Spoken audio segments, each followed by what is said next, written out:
하나님께서는 그 창세기에 별을 만드셨습니다. 광명체를 만드셨다고 그러죠. 광명체.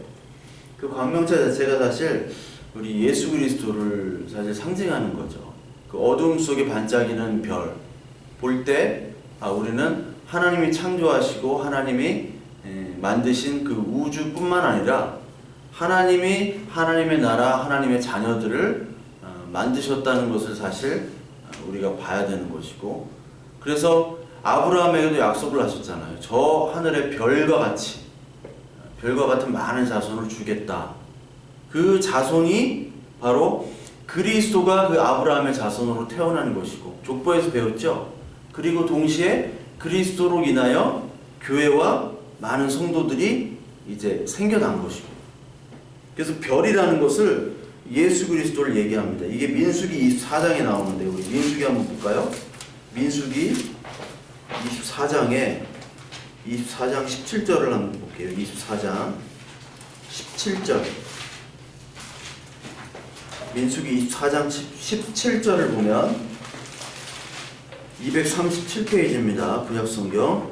내가 그를 보아도 이때의 일이 아니며 내가 그를 바라보아도 가까운 일이 아니로다.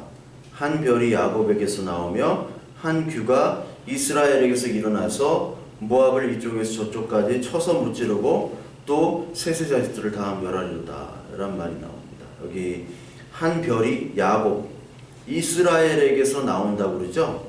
야곱은 이스라엘이니까. 그리고 규라는 말은 우리 개정 바뀐 성경에서는 규라고 나오는데 옛날에는 홀이라는 말을 썼어요. 홀이라는 게 뭐냐면 이 지팡이입니다. 이 지휘봉 같은 거 있죠. 즉 통치를 뜻하는 것이 바로 홀이고 규예요. 그러니까 통치자가 이스라엘에서 나온다는 얘기입니다. 통치자. 그러니까 통치자, 그리고 한 별 예수 그리스도가 통치자인데, 이것은 바로 뭘로 통치를 하느냐? 우리 지금 교회의 시대는 성령께서, 우리가 하나님을 모세처럼 경험하거나 그러지 않았잖아요. 그리고 예수님을 제자처럼 보질 않았습니다.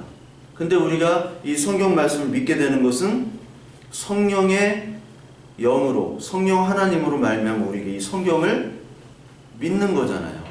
즉 하나님께서 오늘 저와 여러분들을 예수 그리스도로 다스린다, 이 홀로서, 규로서 다스린다는 것은 하나님의 말씀이 계시된 말씀으로 우리들을 다스리고 우리들을 통치하고 우리들과 함께 한다는 뜻이 바로 이 뜻입니다. 이 신약에서 그러니까 말씀으로 다스리고 말씀으로 보호하신다는 말씀입니다.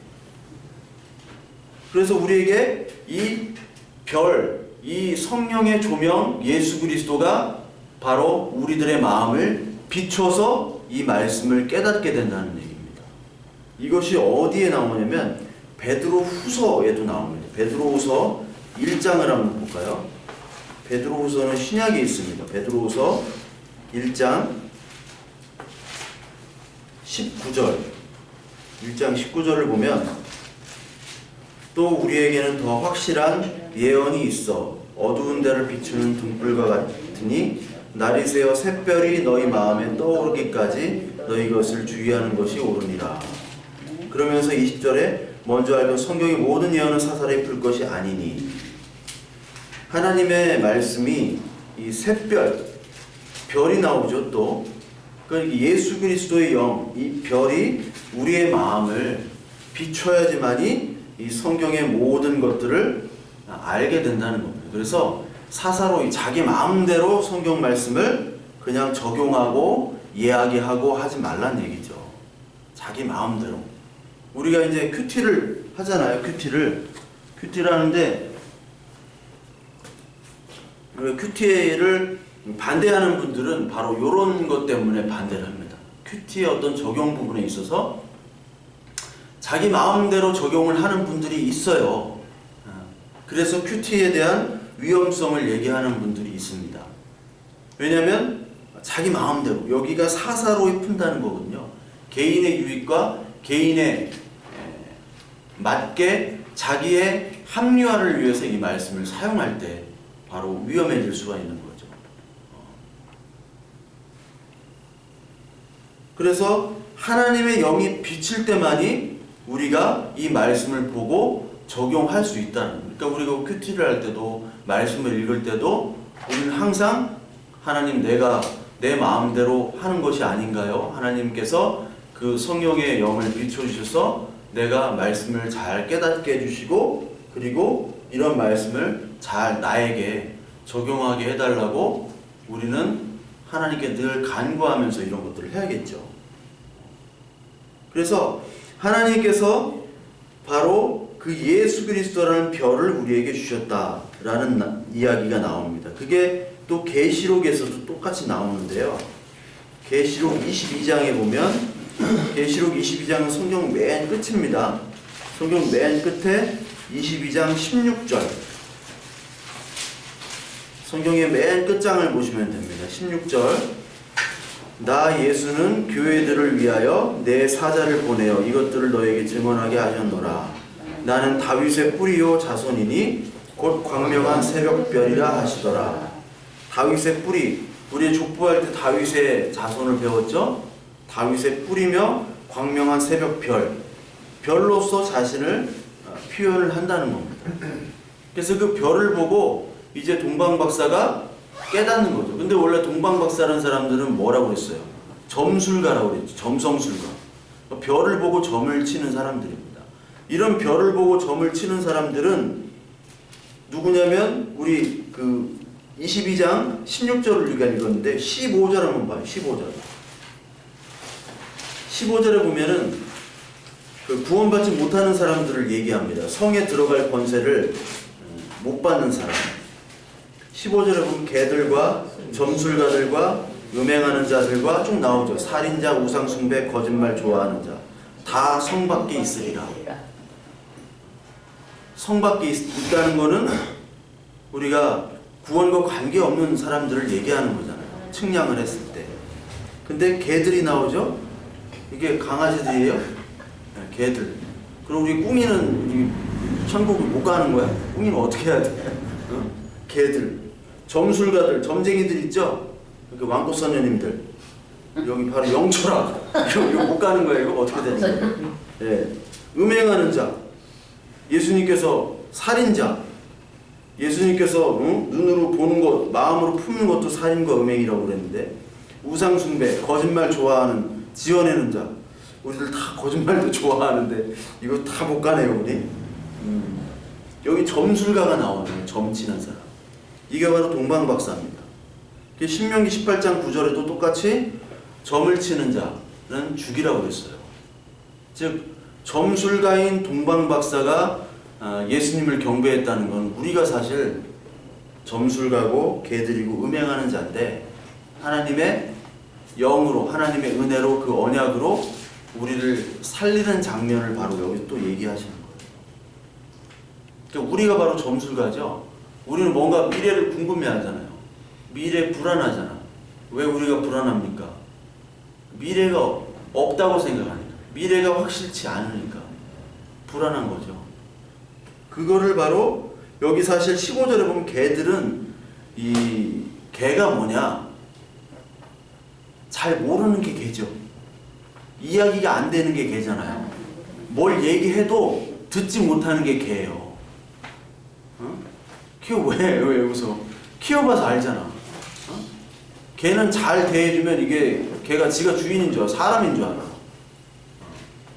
그러니까 개라는 거는 하나님 말씀이 들려줘도 개, 돼지 이런 거 있죠?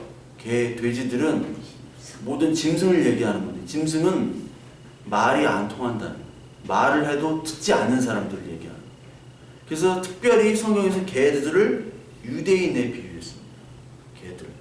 점술가들, 음행하는 자. 음행이 첫 번째 본질적으로는 하나님을 떠나는 게 음행이죠. 자기 멋대로 우상숭배하는 게 음행이잖아요. 그 다음에 육체적인 음행이지만, 살인자, 우상숭배가 다 똑같은 얘기예요. 거짓말을 좋아하는 자, 다 똑같이 개들과 점술가들과 똑같은 얘기입니다. 즉 하나님의 말씀을 끝까지 거역하는 자들을 얘기하는 거예요. 쉽게 말하자면. 더 어렵게 풀 수도 있지만 더 어렵게 풀어봐야 큰 의미는 없어요. 이 사람들은 하나님이 제했다는 거죠. 이 사람들.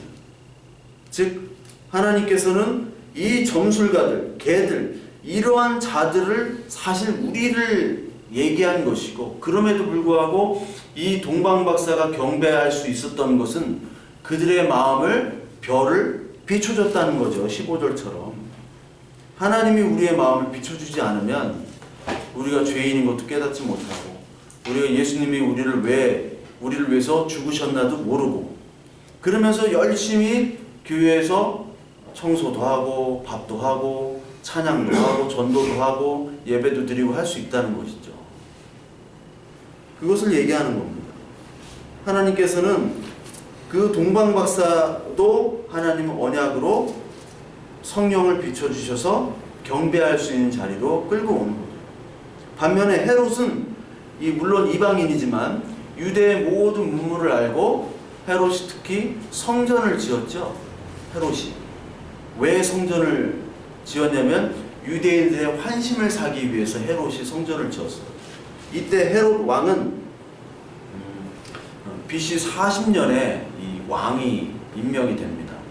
근데 헤롯은 누구한테 잘 보였냐면, 여러분 그 로마사를 읽어보면은 로마의 초다 황제가 누구죠? 아우구스투스라고, 옥타비아누스예요. 원래 이름은 옥타비아누스는 시저의 양 아들이죠. 초대 황제입니다. 초대 황제, 얘가 BC 14년에 초대 황제가 되고, 그 전에는 이제 권력 다툼이 계속 이제 심해져요. 근데 그때 가장 유명한 사람이 이집트의 그 클레오파트라라는 사람이 있어요. 여자 유명하죠.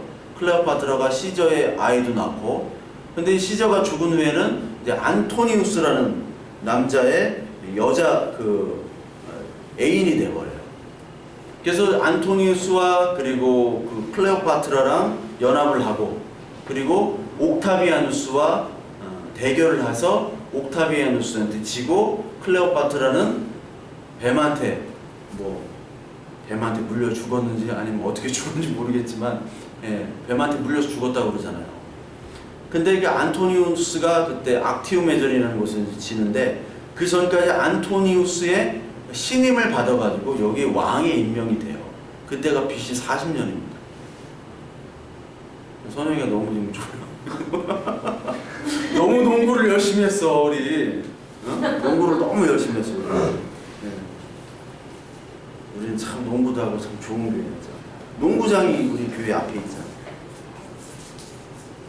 그래서 그 안토니우스의 지난 시간에 얘기했는데, 안토니우스의 신임을 계속 받기 위해서 로마에 잘 보이기 위해서 유대인들을 이렇게 평화를 사실 유지한 거예요.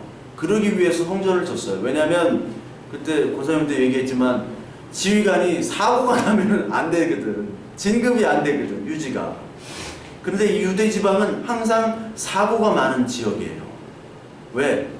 이방인들이 로마나 특히 헬라, 그 전에 헬라, 여기 그 말라기서부터 마태복음 전까지의 이야기가 400년 동안의 이야기가 빠졌다고 그랬죠? 알아요? 몰라요? 얘기는 들어봤죠? 400년 동안 빠졌는데, 그 중에 가장 핵심적인 얘기 중에 하나가 바로 마카비 사건이라는 그런 사건이 있어요. 그게 헬라를 이긴 사건이 한 번 있어요. 헬라 쿠데타 해가지고 뒤집은 사건이 있어요. 그때 헬라에서 어떻게 했냐면, 헬라의 통치자들이 안식일도 지키지 못하게 하고 거기 성전에다가 돼지 머리를 얹어놓고 제우스 신전으로 막 리모델링을 해버리고, 그래서 그거를 참지 못해가지고 거기를 이제 쿠데타로 전쟁을 일으켜가지고 그쪽을 쫓아낸 일이 있거든요. 그처럼 유태교 예루살렘 이쪽 지역은 항상 분쟁 지역입니다. 지금까지도 분쟁 지역이잖아요. 그러니까 2000년 내내, 아니 3000년, 4000년 내내 전쟁이 끊이지 않는 지역이 바로 그쪽 지방이에요. 그래서 그쪽은 항상 문제가 있었고, 그쪽을 잘 진압한 장군들이 곧 로마 황제가 됩니다. 로마 황제가. 그래서 티투스 장군이 그 성전을 다 무너뜨린 후에 티투스 장군이 로마 황제가 됐고, 티투스 장군의 아버지가 베스피시안이라고 있는데, 그 사람도 원래 유대 총독이었는데 로마 황제가 됐어요. 거기에 공을 인정받았어요. 그래서 이 헤롯은 유대인을 회유하기 위해 성전을 다시 지었죠. 그래서 예수님께서 성전에 들어가셨다, 성전에서 그 장사하는 사람을 다 내쫓았다 했던 그 성전이 바로 헤롯이 지은 성전이에요. 그러니까 여러분, 성전이란 말이 헤롯이 지은 성전 전에는 어떤 성전이 있었을까요? 예, 솔로몬 성전. 근데 솔로몬 성전하고 헤롯 성전 중간에 또 하나의 성전이 있어요. 예, 스룹바벨 성전이라고. 그 솔로몬 성전은 언제 무너졌죠? 성전이? 솔로몬 성전이 솔로몬 저축은행은 우리 들어봤는데, 솔로몬 성전이 느부갓네살 바벨론 때 무너지고, 그리고 포로를 70년간 바벨론을 끌려갔다가 바벨론이 페르시아한테 멸망해서 페르시아에서 다시 와서 수룹바벨에 의해서 이제 성전이 다시 재건됐죠. 그 이야기가 에스라, 느헤미야 그런 이야기예요. 에스라, 느헤미야. 성전이 재건된 다음에 그 다음에 다시 부서지고 다시 헤롯이란 그 왕에 의해서 다시 성전이 만들어졌죠. 성전의 전에는 어떤 모습이었어요? 성막이었죠. 성막. 그 성전의 의미들을 그 전에 다 배웠잖아요, 우리가. 그러니까 성전은 예수 그리스도를 상징하는 것이기 때문에 예수님이 오셨은 다음에는 이제 성전이 없어져야 되는 거예요, 다. 근데 교회마다 성전이 있죠. 지하실은 예루살렘 성전, 본당은 임마누엘 성전, 막 별 성전이 다 있죠. 지성전, 먼 성전, 막 성전이 있는데 그건 성전이 아니에요. 그냥 건물이에요. 성전이 바로 우리고 예수 그리스도시고 우리잖아요. 그 성전을 이렇게 졌던 이 사람은 바로 헤롯은 거짓으로 예수님을 경배하는 척하고 유대인의 환심을 사는 척하고 삼척동전, 척척만 했던 사람이 바로 헤롯이죠. 그래서 헤롯은 사실 우상 숭배의 상징을 얘기하는 거예요. 즉 우상을 어떻게 숭배를 하느냐? 예수 그리스도가 죽여고 내가 왕이 돼야 되는 것이죠. 왜? 왕이 다시 태어나니까. 그걸 상징하는 겁니다. 즉 헤롯이 예수님을 죽이려고 하는 것이 바로 우리에 적용을 한다면 내가 오늘 내 마음대로 내 주인 왕 노릇하는 것이 바로 예수님을 죽이고 있는 거예요. 그러니까 여러분들 지금 이 반문화가 있잖아요. 우리나라 반문화. 이 반문화가 굉장히 안 좋은, 세계에서 가장 안 좋은 반문화를 가지고 있잖아요. 교회들 교회에 있는 청년이라고 아주 구별돼서 거룩하지 않습니다. 예, 똑같이 반문화를 즐겨요. 여러분 서울대학교 공부만 열심히 잘하는 거 같죠? 예, 서울대학교 학생들 제가 아는 분이 있는데 그분 아들이 이제 서울대학교를 다닌대요. 근데 그분 아들은 돈이 없어가지고 점심 때 바나나 이런 거 하나씩 먹고 우유 한 잔 먹고 그러대요. 근데 서울대학교에 그렇게 외제차가 많대요. 다 어디 출신이야? 강남 부잣집 도련님들 출신들이야. 지금 그렇게 변했어요, 서울대가. 다 외고 출신, 그리고 강남 출신. 그래서 열심히 공부를 한대요. 근데 주말에는 자기 좋은 차 가지고 이제 강남 고급 술집이나 나이트에 가는 겁니다. 거기서 여자들 만나고 거기서 스트레스를 다 푸는 거예요. 그동안 열심히 공부를 해요. 누가 보나 모범생이야. 근데 열심히 공부를 하고 그 스트레스를 다 술집에서 풀고 이제 마음에 드는 여자 있으면 같이 호텔 가서 하룻밤 자고 이렇게 자고 나면 그냥 빠이빠이야. 다음 주는 다른 여자. 또 그런 여자들도 또 다음 주엔 다른 남자. 그런 반문화들. 그러면서도 쿨하지, 좋은 차 가졌지, 똑똑하지, 그리고 자기 일 열심히 하지. 공과사 분명하지. 멋있잖아요. 존경받는 선배. 얼마나 멋있는 인생이에요. 그게 우리가 본 사사기에 본 삼손의 인생이죠. 삼손 봐봐요. 삼손 꼭 하면 어디에 들어가요? 기생집에 들어갔더라. 여자를 봤더라. 이걸로 그냥 삼손은 도배가 돼 있어. 스트레스를 막 때려 부시고 막 자기 멋대로 한 다음에 어디를 가요? 스트레스를 풀러 이제 술 먹고 이제 여자랑 자야 돼. 거기서 이제 스트레스를 다 풀어야 돼요. 그런 육체적인 관계를 갖고 그 다음에 또 때려 부신 다음에 결국 어디까지 가요? 눈깔이 뽑혀진대. 하나님이 다스리는 게 눈깔이 뽑혀질 때까지 이제 그를 마음대로 망치게 한 다음에 하나님이 눈깔을 뽑아요. 물론 그 삼손 자체가 그 데릴라 같은 악한 여자까지 사랑해서 언약으로 끌어안는 예수 그리스도를 상징하지만 동시에 타락한 이스라엘을 상징한다고 그랬잖아요. 타락한 우리들을 상징하는 거고 지금의 반문화랑은 너무나 딱 맞아요. 반문화랑은. 건운이 암스테르담 갔다 왔겠지만 거기는 저도 물론 거기에 밤거리에 가면은 거기 홍등가가 있어요. 관광지입니다. 거기는 관광지인데 거기는 아가씨들이 이제 아가씨도 아니라 아줌마들 같아. 근데 그 세금도 내요. 세금도 내고. 근데 거기는 그런 지역과 주택가가 분리가 되어 있어요. 모든 게 서양은 주택가에 그런 게 들어 있으면 큰일 납니다. 다 발본 세건해가지고 다 잡아가요. 근데 우리는 뭐 어딜 가나 다 있잖아요. 그 삼손의 그런 사사기 때의 문화들이 지금의 문화란 말이에요. 그렇게 계속해서 내 멋대로 하는 것이 바로 헤롯 왕처럼 예수 그리스도를 죽이는 행위예요. 예수 그리스도. 그래서 이 예수 그리스도를 죽이는 이 행위로부터 하나님께서는 애굽으로 피신을 가게 하시죠. 그게 13절부터 나옵니다. 그러니까 헤롯이 자꾸 예수 그리스도를 핍박하니까 애굽으로 피신하도록 하는 거예요. 피신하도록. 그러면서 피신하도록 했는데 그 16절에 보니까 헤롯이 박사들에게 속은 줄 알고 심히 노하여 사람을 보내어 베들레헴과 그 모든 지경 안에 있는 사내들을 박사들에게 자세히 알아본 그때를 기준하여 2살부터 그 아래로 다 죽이니 2살부터 그 아래로 아이들을 다 죽였대요. 그 아이들을 죽는 것만큼 비참한 게 없죠. 갓난아기를 어떻게 죽이겠어요? 갓난아기를. 그 죽이는 일들이 일어나면서 17절 우리 17절 18절 한번 읽어볼까요? 마태복음 2장 17절 18절 같이 읽겠습니다. 이에 선지자 예레미야를 통하여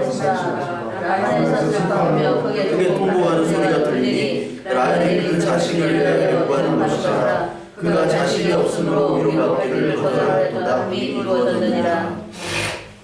이 말씀이 예레미야 31장 15절에 나와요. 예레미야 31장 15절 한번 볼게요. 이게 신약성경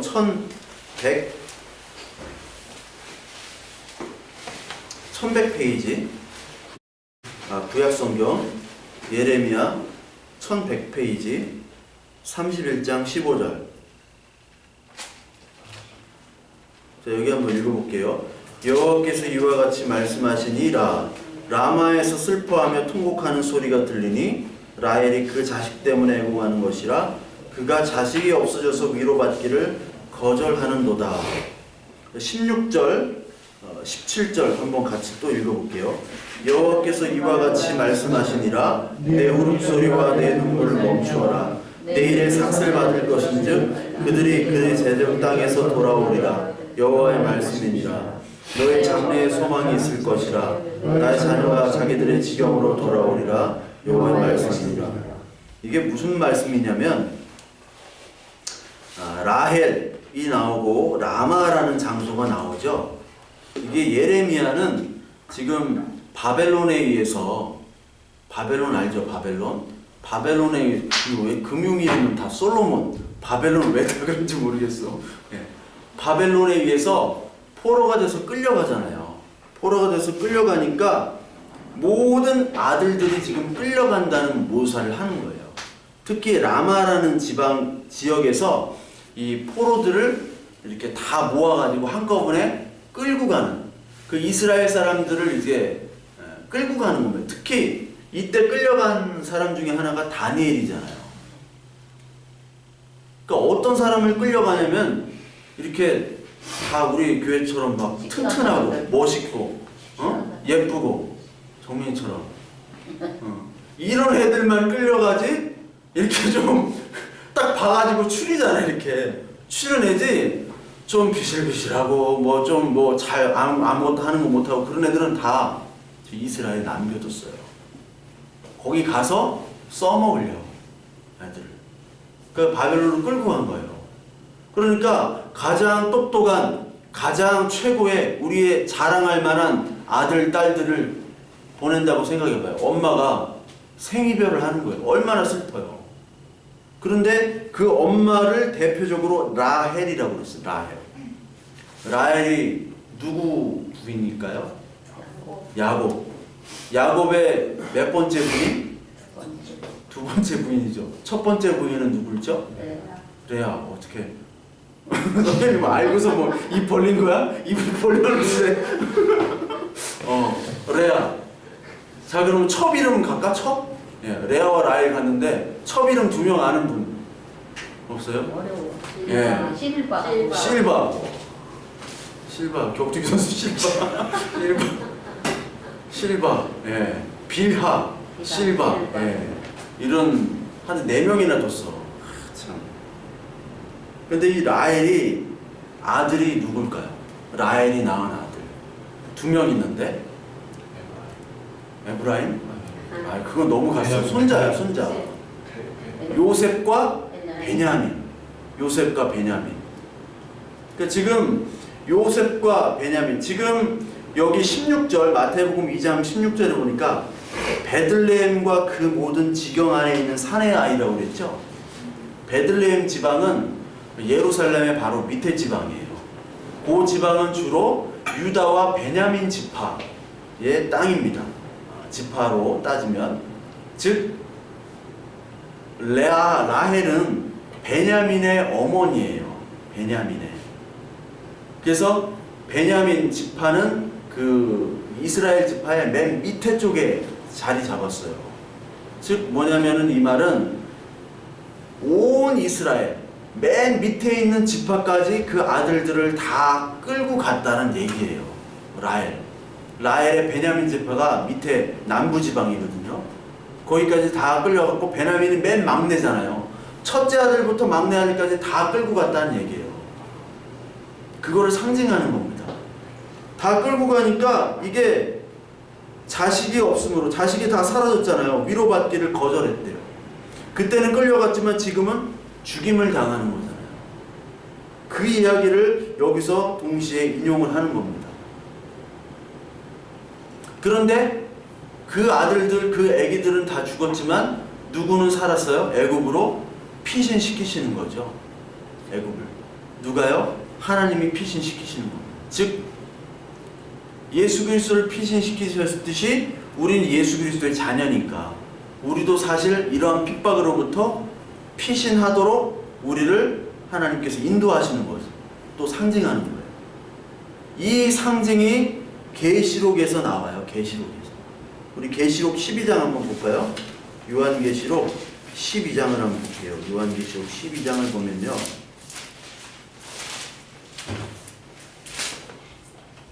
요한계시록 12장은 굉장히 중요한 말씀입니다. 뭐 계시록 22장까지 다 안 중요하다는 말씀이 없는데 12장이 굉장히 중요한 말씀인데 우리 12장 5절을 한번 볼까요? 12장 5절 보면은 여자가 아들을 낳으니 이는 장차 철장으로 만국을 다스릴 남자라 그 아이를 하나님 앞과 그 보호자 앞으로 올려가더라. 여자가 아들을 낳았대. 여자 어떤 여자예요? 예, 마리아가 예수 그리스도를 낳았죠. 그리고 교회가 예수 그리스도를 낳았죠. 여자가 교회니까. 이는 장차 철장. 철장이 뭘까요? 규예요, 규, 홀. 철장이라는 게 철로 된 그 쇠 지팡이를 얘기하는 거예요. 요술공주 민키가 갖고 다니는 그 이 철 지팡이. 그거를 가지고 만국을 다스릴 남자라. 남자는 바로 그리스도잖아요. 하나님 앞에 그 보좌 앞으로 올려가더라. 근데 이 장면이 12장의 큰 타이틀이 여자와 용이라고 나와요. 용. 그 용이라는 거는 옛 뱀이라고 나오잖아요. 여기에 옛 뱀. 옛 뱀이고 용인데 이 용이 지금 12장 13절을 보니까 자기 땅으로 내쫓긴 것을 보고 남자를 낳은 여자를 박해하는지라. 그 용의 역할은 지금 이 시대에 남자를 낳은 여자를 박해하는 거예요. 여러분 터미네이터 알죠? 터미네이터. 터미네이터가 이거를 가지고 그대로 본다는 겁니다. 몰라요? 여자 사라 코너, 존 코너가 아들을 낳으면 안 되잖아요. 그러니까 사라 코너를 죽이러 핍박하러 온 게 바로 터미네이터예요. 여기서 다 영화 시나리오가 나온다는 거니까요. 아니 거짓말이 아니라 거짓말이 아니에요. 진짜요? 아 진짜 제임스 카메론이랑 이렇게 했어. 네. 여자를 박해하는 거예요. 지금 용이 지금 자기 땅으로 내쫓긴 것을 보고 남자를 낳은 여자를 박해하는지라. 그리고 14절 한번 같이 읽어봐요. 14절 요한계시록 12장 14절 같이 읽겠습니다. 그 여자가 큰 독수리의 두 날개를 받아 광야 자기 곳으로 날아가 거기서 그 뱀의 낯을 피하여 한때와 두때와 반때를 양육받음에. 제가 주일날 얘기했죠. 한때와 두때와 반때. 한때라는 것은 1년을 얘기하고 두때라는 것은 2년을 얘기하고 반때라는 것은 반년을 얘기합니다. 이게 날짜로 치면 1260일이고 42달이에요. 달수로 치면. 이건 바로 어떤 때냐면 바로 우리가 양육받는 이 인생의 광야를 얘기하는 거예요.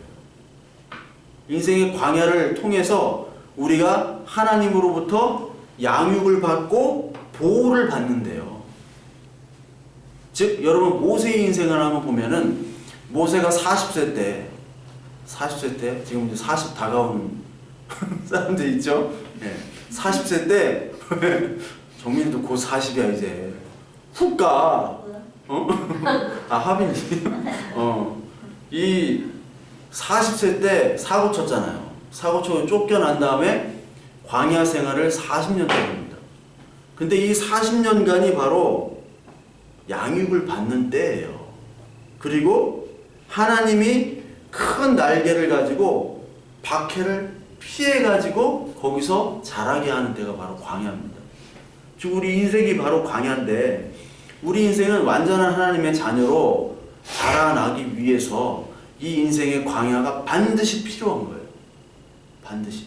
그러니까 예수 그리스도를 믿고 이 복음 안으로 들어오게 되면 당연히 뱀의 핍박이 있을 수밖에 없습니다. 나중에 뱀이 어떤 건지를 얘기하겠지만 뱀의 핍박이 있을 수밖에 없고 교회에 대한 핍박이 있을 수밖에 없어요. 당연해요. 그의 핍박이 없으면 하나님의 자녀가 아니에요. 버린 자식이에요. 왜? 광야로 아니라 애굽에서 풍성하게 자라게 하니까. 아니면 헤롯에서 그냥 헤롯 밑에서 풍성하게 누리지만 하나님으로부터 버림받은 자가 되는 거예요. 여기서 이 광야를 반드시 거친다는 겁니다. 그때 15절 여자의 뒤에서 뱀이 그 입으로 물을 강같이 토하여 여자의 물을 떠내려가게 하리. 이런 말씀이 있어요. 이게 바로 뭐냐면 여러분 사실 이 용이 핍박한다는 거, 교회를 핍박하고 우리를 핍박한다는 게 사실 뭘까요? 용은 사탄, 뱀이라고 나오잖아요, 성경에서.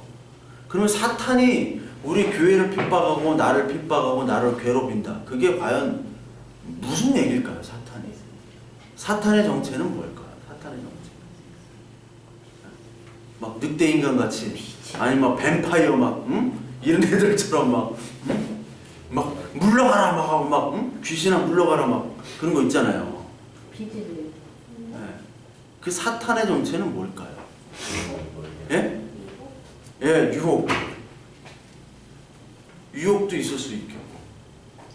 바로 사탄의 정체는 잘못 들으면 안 되겠지만 여러분 우리 예수 그리스도를 믿는다고 하는 사람들 모임이에요. 그래서 예수님께서 사탄의 모임이라고 한 게 여러 가지 있는데 사탄의 회라라고 한 게 유대교를 사탄의 회라고 말씀하시죠. 그리고 바리새인과 서기관을 독사의 새끼들아, 자식들아. 여기는 독사의 새끼들아 아주 고급스러운 표현을 쓰셨어요. 그러니까 가장 쌍욕을 할 수 있는 모든 쌍욕을 동원해야지만 쓸 수 있는 용어예요, 그게. 그러니까 유대교, 그리고 율법주의자들, 그리고 교회의 전통, 그리고 빵으로 예수님께서 어떤 기적을 주셔가지고 이렇게 무리들이 많이 쫓아갔다가 예수님이 이제 요나의 표적밖에 내가 보일 것이 없다. 이제 내가 죽겠다 하니까 다 떠나잖아요. 그러니까 그동안 했던 사람들은 다 기복주의죠.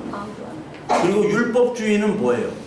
율법을 이렇게 지킴으로 말미암으면 하나님이 나에게 더 큰 복과 사람으로도 칭찬을 받겠다고 더 열심히 하는 사람. 그러면서 하나님 말씀은 거부하는 사람들. 이 사람들을 바로 예수님께서는 사탄이라고 얘기했어요. 그러니까 그런 모임들, 율법주의의 모임으로 예수님을 따른다, 하나님을 따른다라고 가장한 사람들이 사실 사탄이에요. 사탄의 본질은. 즉, 그 사람들은 뭐를 따르느냐? 자기가 왕이 되는 헤롯이라는 거예요. 헤롯이고, 그 사람들의 목적은 바로 뭐냐면 내가 왕이 되고 내 하수인으로 예수님도 하나님도 부리는 것이지 하나님의 통치를 받는 것이 아니에요. 그것이 바로 이 사탄의 본질입니다. 그 사탄으로부터 계속 핍박을 받는 거예요. 그래서 15절에 보면요, 이 뱀이 물을 강같이 토내서 교회인 여자를 떠나보려고 한다. 이게 바로 뭐냐면 이 시대의 풍조를 또한 얘기하는 겁니다. 이 시대에 사탄이 무력으로 안 돼요. 그러니까 가진 수단과 방법과 유혹을 통해서 이 교회들을 다른 복음으로 만들어 버립니다. 다른 복음. 야, 좋은 게 좋은 거 아니야. 야, 저기 가면 뭐도 되고 뭐도 좋고 즐겁고 분위기 띄워주고 좋은 거 아니야? 그러면서 하나님을 더 많이 할 수 있지 않아? 여러 가지의 다른 복음과 철학으로 우리들을 휩쓸려 버리게 하는 거예요. 그것이 바로 여기 나오는 뱀이 그 입으로 물을 강같이 토하여 낸다 라는 말을 하고 있는 거예요. 그러니까 이 핍박이라는 게 바로 뭐냐면 물리적인 핍박이 아닙니다. 뭐 공산주의 국가처럼 너 예수 그리스도 믿고 뭐 성경 있으면 막 잡아가지고 막 처형시키고 그런 게 아니에요. 물리적인 핍박보다 더 힘들고 더 어려운 핍박은, 견디기 어려운 핍박은 우리의 정신, 우리의 마음들이 다 뺏겨나가는 그런 핍박입니다. 그런 핍박들이 어디에서 시작되느냐? 절에서 시작하겠어요? 교회에서. 절에서 시작이 안 돼요. 절은 관계가 없어. 한 관계가 없어요. 교회에서. 거짓 선지자들이 있는 교회에서 시작이 되는 거예요. 거짓 선지자가 어디 뭐 절에 있겠어요? 어디 있겠어요? 저랑 관계가 없어요. 세상에 있겠어요? 교회에서 시작되는 거예요. 교회에서. 즉 헤롯 왕이 성전을 만들었잖아요. 하나님 그 동방 박사들에게 물어본 이유도 뭐냐면 내가 예수님을 뭐 한다고요? 경배하니까 좀 가르쳐 달라. 경배하는 척하고 성전도 짓고요. 성전 예배당도 짓고요. 막 경배한다고 찬양하고요. 막 기도하고 하지만 예수님을 죽이는 일을 하잖아요. 그게 교회에서 시작되는 겁니다. 그러니까 예수님이 사탄은 바로 너희 교회야. 구약 교회, 유대 교회. 그걸 얘기하는 거예요. 또 이거를 잘못 들으면 저희 교회를 사탄이라고 한다고 나를 막 이단이라고 막 사단이라고 그러고. 그러니까 육체로 살아난 자들이 그렇죠. 성령으로 살아난 자들 박해하는 거잖아요. 예, 성령으로. 그러니까 육체만을 가지고 있는 사람들은, 육체적인 할례만을 가지고 있는 사람은 성령의 할례를 잘 말씀하시는 권사님이 하는 사람들을 박해하는 겁니다. 근데 이것들을 얘기하면 막 사단이라고 그러고 막 이단이라고 그러고 난 사단이 아니에요. 난 이단이야. 근데 그들도 자기도 성령 받아도 성령 받았다고 사단까지는 못 받았다고 하고 막 하지만 결국은 모든 율법주의는 기복주의랑 통한다고 그랬죠, 제가. 그리고 모든 율법주의는 실용주의와 통한다고 그러고. 왜? 이거를 써먹어야 돼. 이거를 통해서 내가 칭찬을 받아야 돼요. 내가 뭔가 축복을 받아야 돼요. 안 그러면 막 화가 나는 사람들이 바로 율법주의자들이에요. 바로 바리새인들이에요. 그러니까 그 핍박이 시작된다는 거야. 그 핍박이. 그러면서 동시에 이 문화와 사상들을 통해서 우리 젊은이들은 다 떠나가잖아요. 교회 뭐 재밌습니까? 금요일에 가면은 나이트 가면 얼마든지 여자 막 남자 이렇게 가가지고 막 꼬셔서 이렇게 할 수가 있잖아요. 근데 교회에서 금요 철야 이게 뭐 말이 안 되는 거야. 금요철에 가면 뭐 밥이 나와요. 술이는 여자가 있어, 뭐 남자가 있어. 다 막 할머니, 할아버지도 없어. 다 할머니들만 있고. 그런 것들을 통해서 하나님께서는 다 쓸어내려고 하는 거예요. 우리 교회 막 밥밖에 없어. 그냥 비빔밥밖에 없어. 아무것도 없어. 그래도 나와서 여러분들이 이렇게 찬양하고 기도하고 술 냄새 나고 막 담배 냄새 나도 이게 바로 은혜인 거예요. 예. 다시 마태복음으로 넘어가가지고 너무 막 나간 것 같아요. 마태복음 넘어가가지고 여기 19절부터 이렇게 쭉 한번 봅시다. 19절부터 이렇게 쭉 나오면 그 23절에 22절부터 보면은 이제 이스라엘 땅으로 헤롯이 죽었죠. 헤롯이 죽은 후에 다시 이스라엘 땅으로 다시 오잖아요. 요셉과 마리아가 그 아기 예수님을 데리고. 그래서 22절에 보면 어디로 가느냐? 갈릴리 지방으로 가요. 그러면서 23절에 보면 어느 동네? 나사렛이란 동네로 가서 사셨대요. 근데 원래 여러분들 예수 그리스도는 어느 동네에서 태어나야 된다고 구약에 나와요? 베들레헴. 떡집. 예. 그러니까 모든 떡집이죠. 모든 저기 구약의 사람들, 구약의 인물들 그런 다 예수 그리스도를 상징하는데 예수 그리스도가 베들레헴에서 태어난다고 다 구약에 알고 있는 서기관들이나 바리새인들은 다 알고 있어요. 근데 베들레헴에서 예수님이 태어나긴 태어났죠. 근데 아는 사람이 누구밖에 없어요? 아는 사람이 거의 없어요. 예. 동방박사 몇 사람인지는 모르지만 동방박사 몇 명이랑 아무도 몰라요. 3명. 예. 예. 3명이 없는데 3명이라고 막 다 이렇게 유치부에서 연극할 때 3명이 나온다니까. 예. 연극할 때 3명만 나와. 우리 어린이 연극할 때 다 봤어, 3명. 예. 그러니까 아무도 모르게 하나님은 임한 거예요. 예수님이. 아무도 모르게. 마찬가지로 하나님 나라가 아무도 모르게 임합니다. 구원파들은 너 언제 구원받았어? 이걸 해야 돼요. 그렇지, 구원파 출신. 네. 몇 년, 몇 월, 며칠, 몇 시까지. 2000 몇 년, 몇 월, 며칠, 몇 시에 나는 구원받았습니다. 이렇게 간증을 해야 돼요. 안 그러면 너 몇 시에? 나 2시인데? 너 3시야? 이렇게 그래서 서로 간증을 해야 돼요. 그러면 출교당해? 예. 근데 모르면? 하나님의 나라는 그렇게 임하는 게 아니에요. 아무도 모르게 예수님이 오셨고 아무도 모르게 예수님이 가시고 아무도 모르게 하나님의 자녀만 알도록 다시 임하시는 거예요. 그게 하나님의 나라의 신비입니다. 신비. 그래서 여기 나사렛이라는 동네로 가기 때문에 나사렛 출신이라고 그래요, 다들. 그래서 예수님이 분명히 베들레헴으로 와야 되는데 예수님이 하는 행적들을 보니까 이게 진짜 예수님이 예수 그리스도, 우리가 생각했던 메시아라고 보여지는 출신이 어디예요? 나사렛? 그 어디 동네? 갈릴리? 아니야, 얘는 아니야. 출신 성분이 잘못됐어. 그렇게 판단하는 거죠. 그러니까 나사렛이란 동네는 요한복음 한번 볼까요? 요한복음 1장 한번 볼게요. 얼마나 무시를 당했는 동네냐면 나사렛이란 동네가 얼마나 무시를 당했냐면요. 나다나엘이 나오고요. 43절 43절부터 보면은 여기 45절 46절 한번 읽어볼까요? 같이 읽겠습니다. 주님이 나다나엘을 찾아 이르되 모세가 율법에 기록하였고 너를 선지자가 기록하였고 우리가 만났으니 요셉의 아들 나사렛 예수니라.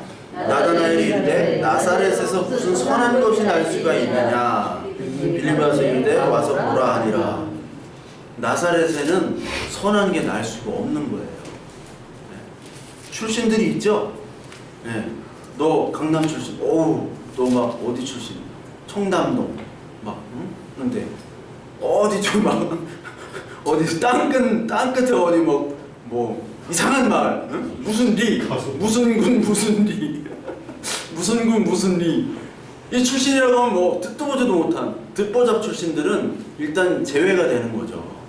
그래서 나사렛이라는 것은 나사렛이라는 말을 굉장히 많이 합니다. 나사렛 출신, 나사렛, 그게 조롱이에요, 조롱. 그래서 어떤 분들이 막 기도할 때 막 물러갈지어라 물러갈지 예수 이름 명을 막 근데 안 물러가. 그래서 왜 안 물러가지? 아, 나사렛이 빠졌다. 나사렛 예수 이름 나사렛이 그 조롱인데 그 나사렛 원래 빼줘야 돼. 그래서 무시받는 거예요. 그게 늦는 게 아니에요. 그 정도로 나사렛은 무시받는 거예요. 왜요? 동네가 천한 동네예요. 북쪽 지방이에요. 우리나라 말하자면 저쪽 함경도, 자강도, 양강도 그쪽 위쪽이란 말이에요. 그래서 이게 어디에 나오냐면 이사야서 9장에 나오는데 이사야서 9장에 한번 볼까요? 이사야서 9장 1절 2절 한번 볼게요. 1절 2절. 그런데 이 예루살렘 그 베들레헴 출신임에도 불구하고 그 하나님께서 이 동네 출신 갈릴리 출신을 영화롭게 한다는 말이 나와요. 9장 1절 2절 한번 같이 읽을게요. 시작. 전에 고통받던 자들에게는 흑암이 없으리로다. 옛적에는 여호와께서 스불론 땅과 납달리 땅이 멸시를 당하게 하셨더니 후에는 해변길과 유다 저쪽 동방의 갈릴리를 영화롭게 하시느니라. 흑암에 행하던 백성의 큰 빛을 보고 사망의 그늘 땅에 거주하던 자에게 빛이 비치도다. 이게 12지파 중에 그 유명한 지파들은 좀 알겠는데 스불론 납달리 이거 막 그 잡족이라고 하죠. 잡족 잡팅이들 막 어디 뭐 구석팅이 있는 이게 스불론 납달리가 다 저기 레아 라헬의 정통 그 정실 부인이 아니라 다 이제 저기한테 나온 거예요. 그 첩한테 나온 거예요. 그러니까 스불론 납달리가 북쪽에 있으면서 동시에 거기는 선한 것이 날 수가 없어요. 그쪽 출신에. 그렇게 인식됐던 땅, 어둠의 땅인데 거기에 뭐가 와요? 흑암에 행하던 백성이 큰 빛을 갈릴리에 임한다는 거죠. 이 예언이 그대로 이루어진다는 거예요. 이 예언이. 그래서 하나님께서는 이 예언 언약의 말씀대로 예수님을 이 스불론과 납달리 땅, 즉 갈릴리에서 활동하게 하셨어요. 갈릴리와 가버나움과 그쪽 위쪽 지방. 그래서 마태복음에 주로 보면요, 예수님은 그 기적을 많이 베푸셨는데 다 대부분 어디서 베푸셨냐면 위에서 베푸셨어요. 그리고 위에서 베푸셨다가 죽으시러 이제 예루살렘으로 오시죠. 예루살렘에서는 기적이 없었어요. 네. 다 윗얘기야. 다 뭐 만들고 뭐 막 오병이어를 하시고 막 다 그쪽 윗동네예요. 윗동네까지 소문이 난 거죠. 아랫동네까지. 아랫동네 물론 왔다 갔다 하셨어요. 왔다 갔다 하셨지만 그 아랫동네에서는 하신 일이 별로 없어. 죽으러 오신 거예요. 나사렛이라는 그 아주 천박한 이름을 가지고 예수님께서 오셨다는 거예요. 조롱과 멸시의 이름 나사렛. 그러니까 나사렛이 좋은 게 아니에요. 그냥 예수님의 이름으로 기도하면 나사렛 예수 그리스도 이름으로 나사렛보다 그냥 예수님, 예수 그리스도. 유대인들에게는 그랬다는 거예요. 조롱과 멸시의 이름 나사렛. 즉 우리가 조롱을 받아야 돼요. 우리가 사실 멸시를 당해야 되잖아요. 그렇죠? 우리가 지금 조롱과 멸시와 고통을 받는 이유는 대부분 우리가 사실 게을러서 그래요. 게으르고 우리가 잘못 판단하고. 그렇지만 그러함에도 구원에 있어서는 하나님께서 우리를 하나님의 자녀라고 인정해 주셨잖아요. 그럼에도 불구하고 조롱과 핍박, 우리가 받아야 되는 그것을 예수님이 짊어지고 십자가로 올라가셨다. 이번 주 우리 큐티, 오늘도 큐티도 십자가에 돌아가시는 거 아니에요. 그게 조롱과 멸시와 핍박을 받죠. 사사기, 마지막 우리 사사기 배우는 삼손에서 삼손이 눈깔 빠지죠. 눈깔 빼고 맷돌을 갈잖아요. 맷돌, 큰 뭔 맷돌인지 하여튼 막 갈아요. 이게 갈면서 조롱과 멸시 속에서 눈깔 빠지고 맷돌을 간단 말이에요. 그게 예수님의 조롱과 멸시에서 눈깔 빠진 상태, 즉 예수님이 빨가벗고 십자가에 올라간 상태와 똑같은 거예요. 그러면서 누구를 사랑해요? 데릴라를 끝까지 사랑해서 데릴라를 대신해서 죽은 거잖아요. 이스라엘을 대신해서 죽은 거잖아요. 그래서 블레셋과 자신 다 죽고 누가 살아나요? 이스라엘만 살아나는 거예요. 즉 죄인인 우리만 살아나는 거죠. 그게 여기서도 나오는 것이고 성경이 전체적으로 다 이 얘기밖에 없는 거예요. 이 얘기밖에. 근데 이걸 가지고 뭐 열심히 하자, 뭐 화이팅, 막 잘 되고 있습니다. 막 잘 된 턱이 있나 막 이렇게 그렇게 하면 잘 된 턱이 있나 막 옛날 개그 1988 개그. 그래서 막 분위기 띄우고 막 물론 우리 분위기 띄우고 해야겠죠 당연히. 근데 그 복음의 본질과 실체를 깨닫지 못하고 파이팅 막 이것만 하면은 이거는 뭐 전혀 복음과 다른 복음으로 우리는 만들어지게 돼요. 그래서 오늘 이 마태복음 말씀은 얼마나 이 마태복음의 이 2장까지도 예수 그리스도의 그 구약의 예수 그리스도를 상징하는 것들이 풍부하게 나오면서 동시에 계시록에 있는 것도 아시겠죠? 그 말씀들을 좀 풍성하게 여러분들이 봤으면 합니다.